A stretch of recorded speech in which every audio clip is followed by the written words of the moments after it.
মক্কা শরীফ আপনি যদি পৃথিবীর মানচিত্র লক্ষ্য করেন, আরব হলো পৃথিবীর মিডিল স্থান, আর সারা আরবের মধ্যে মধ্যম জায়গা বা আমার নাভিস্থল হলো মক্কা শরীফ।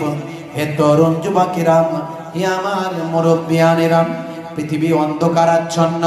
শুধু আরব নয়, শুধু আরবে আইয়ামে জাহেলিয়াত ছিল না, এই আইয়ামে জাহেলিয়াতটা বাবা সারা ভাই আমার সারা পৃথিবীর বিভিন্ন প্রান্তে ছিল। এরই জন্য আমার আল্লাহ আমার আপনার নবীকে পৃথিবীর মধ্যস্থানে পাঠালেন, মিডিল স্থানে পাঠালেন। আমার নবীকে আল্লাহ নূর বানিয়েছিলেন, আমার নবীকে আল্লাহ জ্যোতি বানিয়েছিলেন। কোরআন মাজিদ খুলুন, পাবেন আমার আল্লাহ বলছেন, হে দুনিয়ার মানুষ শোনো, কদ জাআকুম মিনাল্লাহি নূরুন ওয়া কিতাবুম মুবিন।